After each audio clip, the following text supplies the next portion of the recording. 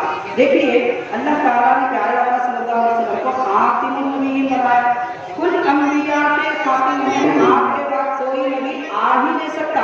امام اعظم ابو حنیفہ رحمۃ اللہ علیہ نے فرمایا اگر کوئی جھوٹے نبوت کے دعوے دار سے پوچھے تو نبی ہے تو بتا تیرے پاس دلیل کیا ہے، یہ پوچھنے والا کافر ہے، ابھی مانا نہیں، صرف پوچھ رہا ہے کہ کیسے تو نبی ہے اس دعوے پر تیرے پاس دلیل کیا ہے، دلیل مانگنے پر کافر ہو جائیں گے۔ ماننا بڑی بات ہے، مانے تو اب کافر کیا کافر سے بھی بدتر ہے، یہ حضرت امام اعظم ابو حنیفہ رحمۃ اللہ علیہ ارشاد فرماتے ہیں۔ لیکن حاضرین سرکار کو پہلے سمجھنا چاہیے اللہ نے کیسی بے مثال عظیم الشان لاجواب ذات پاک ان بندوں کو اس امت میں عطا فرمایا۔ حضور اکرم صلی اللہ علیہ وسلم کے مطابق خلاصہ میں عرض کر رہا ہوں حدیث پاک کا کہ سرکار کو اللہ تعالیٰ نے نور بنایا، بشری لباس میں نور کا لباس پہنایا، حبیب پاک صلی اللہ علیہ وسلم کے لعاب دہن سے خوشبو آتی ہے، پیارے آقا ٹوٹی ہڈی پہ اپنا لعاب لگاتے ہیں، بخاری کہتی ہے کہ فوراً جھک جاتی ہے۔ ایک صحابی کی آنکھ نکل گئی، حضور کی خدمت میں آئے، سرکار نے لعاب دہن لے کے لگا دیا تو آنکھ دوسری آنکھ سے زیادہ روشن ہو گئی۔ ایک صحابی حج کے موقع پر ایک بچی کو اپنے پاس حضور کی خدمت میں لائی، عرض کرتی ہے کہ سرکار یہ میرے بچے پر خبیث ہے مبتلا، خبیث اس کے بدن میں گھسا ہوا ہے، ہر لمحہ مجھے پریشان کرتا ہے۔ پیارے آقا نے فرمایا اس کا منہ کھولو، 3 مرتبہ حضور نے اپنا لعاب دہن بچے کے منہ میں ڈالا اور فرمایا اخرج یا عدو اللہ، اخرج یا عدو اللہ، اے اللہ کے دشمن نکل جا نکل جا۔ وہ صحابیہ وہ خاتون فرماتی ہے کہ حضور جب واپس تشریف لائے میں نے بچے کو حضور کی خدمت میں لے گئی اور بھنی ہوئی بکری حضور کی خدمت میں ہدیہ پیش کی اور کرنے لگی کہ سرکار میں وہی ماں ہوں کہ جس کے بچے سے آپ نے خبیث کو دفع فرما دیا تھا۔ لعاب دہن جس کے منہ میں ڈالے وہاں سے خباثت جنات آصف کا اثر ختم ہو جائے، ایسے ہمارے آقا صلی اللہ علیہ وسلم وہ ذات پاک کے جن کے لعاب دہن اور ناک کے پانی جسے آب بینی کہتے ہیں اس کو صحابہ کرام اپنے چروں پہ ملتے تھے، صحابہ کرام اپنے منہ میں ڈال دیا کرتے تھے۔ جن کا جھوٹا تو ہم نہیں بولنا چاہیے، پیارے آقا سے سمجھنے کے لیے بات کر رہا ہوں۔ حضور پاک صلی اللہ علیہ وسلم پنیر چبا رہے تھے، ایک خاتون کا وہاں سے گزر ہوا، وہ ایسی خاتون تھی کہ مکے کا ہر شخص اس سے بیزار کیونکہ فحش کو کرنے والی تھی۔ سرکار کی خدمت میں آئے، حضور آپ کی چبانے مجھے عطا فرمائیے۔ سرکار نے جیسے عطا فرمایا وہ کھاتی ہے، اتنی نرم گفتگو شیریں زبان ہو جاتی ہے کہ سارا مکہ پہچانتا ہے کہ یہ شیریں زبان عورت تھی۔ لعاب دہن کا اثر اور حضور نے اپنے دہن مبارک سے کچھ عطا فرمایا تو یہ تاثیر ہمارے آقا کی۔ اب غور کیجیے اگر کوئی نبوت کا دعویٰ کرے، مہدویت کا دعویٰ کرے، مہدوی تو بڑی بات ہے، مہدی ہونا نہ، حبیب پاک صلی اللہ علیہ وسلم کے نبوت نبی ہونے کا اگر کوئی دعویٰ کرے تو کیا اسے نظر نہیں آتا؟ یہ آدمی جو دعویٰ کر رہا ہے پہلے اسے دیکھو، اس کے جسم کا سایہ پڑتا ہے وہ جھوٹا ہے، بلکہ میں تو کہوں گا اس ارادے سے دیکھنا بھی حرام ہے۔